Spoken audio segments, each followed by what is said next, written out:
আসসালামু আলাইকুম এভরিওয়ান, কেমন আছেন? আশা করি ভালো আছেন। আলহামদুলিল্লাহ আমিও ভালো আছি। আজ রান্না করব ছোট আলু দিয়ে আর কচি মূলা চাপা শুটকি দিয়ে রান্না করব। তার জন্য পেঁয়াজ কুচি করে নিয়েছি, শুটকিটা পরিষ্কার করে ধুয়ে নিয়েছি, ধনিয়া পাতা কুচি করে নিয়েছি। কিভাবে রান্নাটা করতেছি আপনাদের সাথে শেয়ার করতেছি। বোনেরা, মূলাটা একটু ভাপাইয়া নেই, মূলার একটা গন্ধ আছে, তো ওই গন্ধটা বাদ নিলে আর করে না, তার জন্য একটু ঢেকে দিচ্ছি। বাপাইয়া নিছি, এখানে সাইকা নিছি, এখন রান্না করবো। তেলটা গরম হয়ে গেছে, তেলটা দিয়ে দিচ্ছি।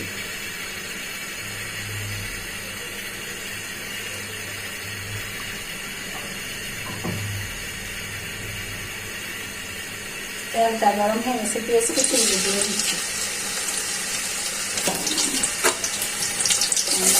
পেঁয়াজটা ভালো করে দিয়ে দেবো।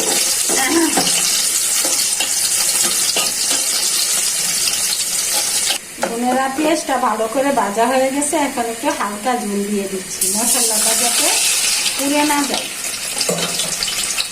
এখন একে একে মশলাগুলো দিয়ে দিচ্ছি পরিমাণ মতো রসুন বাটা, দিয়ে দিচ্ছি পরিমাণ মতো হলুদের গুঁড়া, দিয়ে দিচ্ছি পরিমাণ মতো মরিচের গুঁড়া। যেহেতু শুটকি রান্না করবো একটু ঝাল দিচ্ছি, দিয়ে দিচ্ছি পরিমাণ মতো জিরার গুঁড়া। এখন মশলাটা ভালো করে কষিয়ে নিই।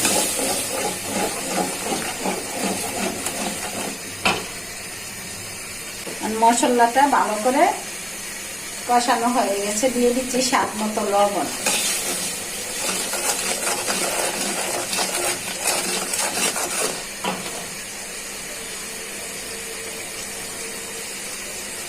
ভাপিয়ে রাখা মূলা আলুগুলো দিয়ে দিচ্ছি।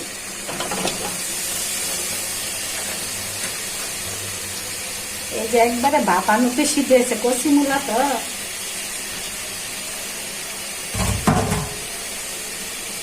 এই মূলা আমার কাছে মাছ দিয়েও ভালো লাগে, শুটকি দিয়েও ভালো লাগে। আজকে কচি মূলাটা, তার জন্য শুটকি দিয়ে খাবো।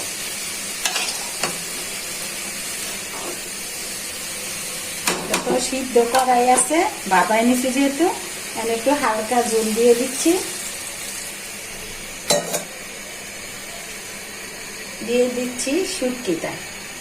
এখন রেখে দিচ্ছি ভালো করে সিদ্ধ হওয়ার জন্য। দেখি বোনেরা, ও সে একটা সেন্ট। শুটকি প্রিয় মানুষ যারা, সবাই বুঝতে পারবে না আমি যে কি অনুভব করতেছি এখন। সেই একটা স্বাদের গন্ধ, আর শুটকিটা অনেক ভালো। শুটকির সেন্টটা দেখি কি সুন্দর হয়েছে, নতুন মূলা তাকে বই লাগেছে। দেখি টেস্ট করে। ও 2 প্লেট ভাত খাওয়া যাবে, পান্তা ভাত কোন আর গরম ভাত কোন, সেই স্বাদ লাগবে তরকারিটা আর শুটকিটার অনেক সেন্ট। এখন বোনেরা ধনিয়া পাতাটা দিয়ে দিচ্ছি।